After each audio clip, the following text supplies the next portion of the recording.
Yo, what is good, family? Welcome back to the Urban Concrete. We are the foundation, the street level truth, and the analytical engine for everything moving in the culture. Today? Man, today we are witnessing a straight up glitch in the matrix. We talk about the black struggle, we talk about economic opportunity, and we talk about the pain of our history.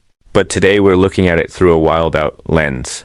We got two names in the headlines that usually stay in their own lanes, but they just crashed head on. We're talking about Jason Whitlock and the self-proclaimed white nationalist, Nick Fuentes.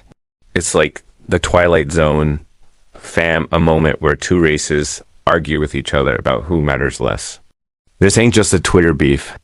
This is a deep dive into how black identity is being bought, sold, and weaponized in a media game. Grab your seats because we're about to peel back the layers on tokenism, the marketplace of ideas, and the cost of the bag. Let's get it. All right, let's set the stage. Nick Fuentes, a man who's a known racist, proud racist, just pulled Jason Whitlock's card. And the way he did it, it's cold, man. He straight up called Whitlock a token. Now, listen to the logic behind the argument, because this is where the lack of economic opportunity gets real messy. Fuentes argues that Whitlock only has a seat at the table in conservative media because he is a black man who can confer upon white people the dignity of not being called a racist for having their views. Yo, check the argument here. Fuentes is basically saying Whitlock's career isn't built on merit. It's built on racial utility. He says Whitlock gets paid the black guy who will say the most extreme commentary against black folk. This is the story of black pain in a suit and tie. The argument is that for some, the only way to get that economic bag in certain spaces is to become the antithetical voice to your own people. Fuentes is salty, though. He is out here claiming he's got it hard because he was born white and can say what he wants without being penalized in the so-called free marketplace of ideas. He's crying because he doesn't have the privilege of being black. Can you believe that? The sources call this bogus bigotry, and we see why. He's jealous of the training wheels he thinks Whitlock has. This whole discourse is like a rigged game of Monopoly. One player gets a hotel on Broadway, but only because they agreed to tell all the other players that the board isn't actually slanted. Meanwhile, the other players are stuck in a loop, arguing over whose fault it is that they can't pass go, while the banker sits back and collects the rent. Now, let's dig into the linguistic roots and the cultural history of this beef. These two dudes actually agree on a lot when it comes to the black struggle, which is the wildest part of the story. They both love to point the finger at black culture for the issues in our community. Fuentes tweeted that he's tired of hearing that black crime is caused by black culture. But wait, he's not defending us. He's being sarcastic. He says the left blames racism and poverty, and the conservatives blame culture and godlessness. But his argument? He says it's race. That's the pure, uncut racism right there. Whitlock hits back, calling Fuentes a demon and godless, but then he doubles down on his own brand of pain. He talks about the wickedness of black culture. Yo, analyze the influences here.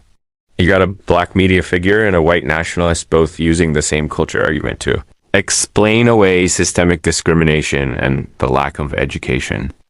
This rhetoric is a primary source of black pain because it creates an internal conflict. It's a distraction.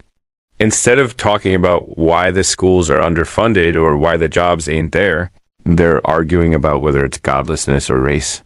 This cycle fuels racial division and conflict just to get clicks and social media engagement. This is where the story gets legendary. Whitlock responds to the token talk by saying he's unimportant. He says, "I don't care if people are racist. People can say whatever they want, black people, I don't care." Pause. Read that again. A prominent black voice says he doesn't care about racism, the only thing that triggers him. When people lie on Jesus? Now, let's look behind the curtain. Why make this argument? By shifting the focus to theological purity, he can sidestep the reality of the struggle. If you say racism doesn't matter, you don't have to fight for economic justice or better education. But the sources call out the hypocrisy. The commentary says this stance is adversarial to the gospel.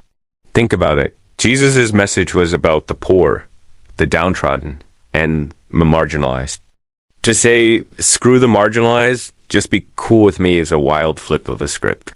It's a way to keep the contract and the studio while ignoring the palpable effects of discrimination. It's the ultimate distraction. So, what's the final word from the urban concrete? This whole situation shows us that the lack of economic opportunity for Black Americans isn't just about jobs. It's about the freedom to speak your truth without a price tag. When success is framed as a transaction where you have to give credibility to people who don't have your best interests at heart, that's not progress. That's a cage. The sources give us a heavy analogy to wrap our heads around. This whole media debate is like a painful public auction.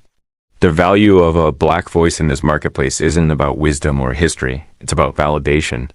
If you say racism is small and culture is the problem, you get the high bid, the studio, the employees, the contract. If you focus on the systemic pain, you risk being marginalized. We got to see through the noise, family.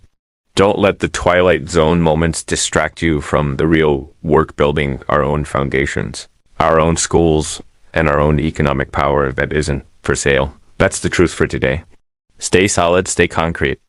Like a damaged building, we got to understand the forces tearing us apart before we can fix the structure. I'm out.